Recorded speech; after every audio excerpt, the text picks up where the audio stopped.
গতকালই পুরসভার নিয়োগ দুর্নীতিকাণ্ডে তেড়ে ফুঁড়ে মাঠে নেমেছিল ইডি। রাজ্যের দমকল মন্ত্রী সুজিত বসুর বাড়িতে পৌঁছে যায় ইডি। সাত সকালেই সুজিত বসুর বাড়িতে তল্লাশি অভিযান তাণ্ডব শুরু ইডির এবং হাই ভোল্টেজ জেরার মুখে পড়েছিলেন রাজ্যের মন্ত্রী সুজিত বসু। সেই জেরাতেই কিন্তু তোলপাড়। অবশেষে জেরার পর বিস্ফোরণ ঘটিয়েছেন রাজ্যের মন্ত্রী সুজিত বসু। পুরসভার নিয়োগ দুর্নীতিকাণ্ডের অন্যতম অভিযুক্ত সুজিত বসু। অয়নশীলের ফোল্ডার থেকেই সুজিত বসুর নাম উদ্ধার করেছে ইডি, এমনই কিন্তু দাবি করছে ইডির আধিকারিকরা। তার মধ্যেই টানা 14 ঘন্টা ম্যারাথন জেরা এবং তল্লাশি অভিযানে একেবারে নাজেহাল রাজ্যের মন্ত্রী সুজিত বসু। আর ইডির জেরা এবং তল্লাশিতে ইডি ছোট্ট একটি এমন কাজ করলো, তাতেই কিন্তু কুপোকাত রাজ্যের মন্ত্রী।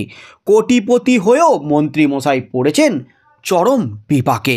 এই মুহূর্তের সবচেয়ে বড় খবর, স্বামী বিবেকানন্দের জন্মদিন অর্থাৎ 12ই জানুয়ারি শুক্রবার রাজ্যে ফের একবার তোলপাড় হয় ইডির হানায়। ওই দিন পুরো নিয়োগ দুর্নীতি তদন্তে নেমে আধিকারিকরা সাত সকালে চায়ে চুমুক দিতে পৌঁছে যান রাজ্যের দমকল মন্ত্রী সুজিত বসু এবং উত্তর 24 পরগনা বড়নগরের বিধায়ক তাপস রায়ের বাড়িতে। মন্ত্রী সুজিত বসুর বাড়িতে প্রায় 14 ঘন্টা ধরে তদন্ত চালানোর পর শেষমেশ ইডি আধিকারিকরা মন্ত্রীর বাড়ি ছেড়ে চলে যান। ইডি আধিকারিকদের তরফ থেকে মন্ত্রীর বাড়িতে তদন্তের জন্য হানা দেওয়া এবং মাঝে একবার মন্ত্রীর ছেলেকে সঙ্গে নিয়ে অন্য একটি ফ্ল্যাটে যাওয়া ইত্যাদি পরিপ্রেক্ষিতে যখন টানটান উত্তেজনা চলছে, তখন হানা শেষে জানা গেল ইডি আধিকারিকরা সেইভাবে কিছু বাজেয়াপ্ত না করলেও মন্ত্রীর এমন একটা জিনিস নিয়ে চলে গেছে ইডি, তাতেই কিন্তু চরম অসুবিধায় পড়েছেন, বেজায় অসুবিধার মধ্যে পড়েছেন রাজ্যের মন্ত্রীমশাই। এমনকি এই অসুবিধার পরিপ্রেক্ষিতে তিনি সংবাদ মাধ্যমের সামনে ক্ষোভ উগরে দিয়েছেন। সূত্র মারফত জানা যাচ্ছে, মন্ত্রী সুজিত বসুর বাড়িতে হানা দেওয়া এবং তদন্ত করার পর ইডি আধিকারিকদের তরফ থেকে মন্ত্রীর বাড়ি থেকে বেশ কিছু নথি সংগ্রহ করা হয়েছে। সেই সকল নথি আধিকারিকরা তাদের সঙ্গে নিয়ে গেছেন। হাতে গোনা কিছু নথি সঙ্গে নিয়ে যাওয়ার পাশাপাশি আধিকারিকদের তরফ থেকে মন্ত্রীর ফোনটি নিয়ে যাওয়া হয়েছে। আর এই ফোন নিয়ে যাওয়া ফলেই কিন্তু মন্ত্রী মশাই এখন পড়েছেন বড্ড অসুবিধায় বলে দাবি করেছেন তিনি নিজেই। সুজিত বসু কিন্তু দাবি করেছেন ইডি আধিকারিকদের তিনি বলেছিলেন, আমার যা খুশি নিয়ে যান, কিন্তু আমার ফোনটি আমাকে দিয়ে যান। 14 ঘন্টা পর যখন ইডি আধিকারিকরা মন্ত্রীর বাড়ি থেকে বেরিয়ে যান, তখন মন্ত্রী সাংবাদিক বৈঠক করে জানান অগ্নি নির্বাপন দপ্তরের মতো গুরুত্বপূর্ণ একটি দপ্তরের দায়িত্বে রয়েছেন তিনি, যে কারণে তিনি বারবার ইডি আধিকারিকদের ফোনটি না নিয়ে যাওয়ার জন্য আবেদন জানিয়েছিলেন, কিন্তু সেই আবেদন তারা শোনেননি।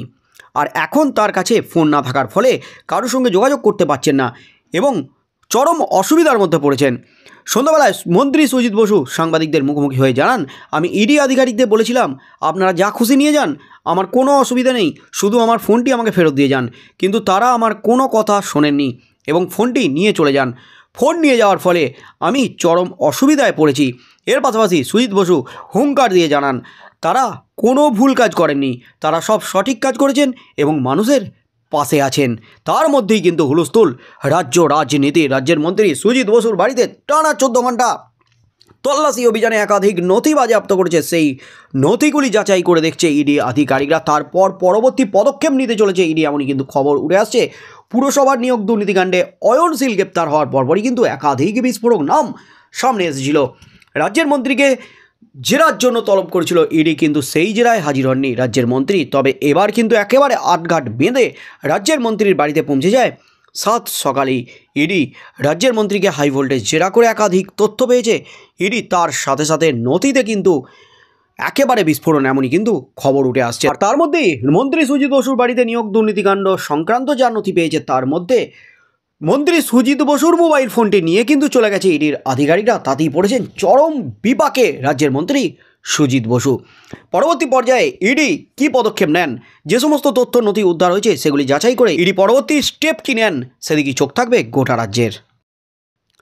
14 ঘন্টা পর যখন ইডি আধিকারিকরা মন্ত্রীর বাড়ি থেকে বেরিয়ে যান, তখন মন্ত্রী সাংবাদিক বৈঠক করে জানান অগ্নি নির্বাপন দপ্তরের মতো গুরুত্বপূর্ণ একটি দপ্তরের দায়িত্বে রয়েছেন তিনি, যে কারণে তিনি বারবার ইডি আধিকারিকদের ফোনটি না নিয়ে যাওয়ার জন্য আবেদন জানিয়েছিলেন, কিন্তু সেই আবেদন তারা শোনেননি।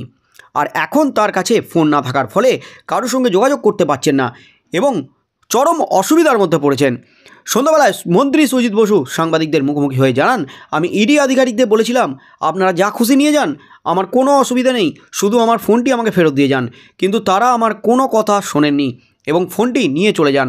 ফোন নিয়ে যাওয়ার ফলে আমি চরম অসুবিধায় পড়েছি। এর পাশাপাশি সুজিত বসু হুঙ্কার দিয়ে জানান তারা কোনো ভুল কাজ করেননি, তারা সব সঠিক কাজ করেছেন এবং মানুষের পাশে আছেন। তার মধ্যেই কিন্তু হুলস্থুল রাজনীতি। রাজ্যের মন্ত্রী সুজিত বসুর বাড়িতে টানা 14 ঘন্টা তল্লাশি অভিযানে একাধিক নথি বাজেয়াপ্ত করেছে। সেই নথিগুলি যাচাই করে দেখছে ইডি আধিকারিকরা। তারপর পরবর্তী পদক্ষেপ নিতে চলেছে ইডি, এমনই কিন্তু খবর উঠে আসছে। পুরসভার নিয়োগ দুর্নীতিকাণ্ডে অয়নশীল গ্রেপ্তার হওয়ার পরপরই কিন্তু একাধিক বিস্ফোরক নাম সামনে এসেছিল। রাজ্যের মন্ত্রীকে জেরার জন্য তলব করেছিল ইডি, কিন্তু সেই জেরায় হাজির হননি রাজ্যের মন্ত্রী। তবে এবার কিন্তু একেবারে আটঘাট বেঁধে রাজ্যের মন্ত্রীর বাড়িতে পৌঁছে যায় 7 সকালেই ইডি। রাজ্যের মন্ত্রীকে হাই ভোল্টেজ জেরা করে একাধিক তথ্য পেয়েছে ইডি, তার সাথে সাথে নথিতে কিন্তু একেবারে বিস্ফোরণ, এমনই কিন্তু খবর উঠে আসছে।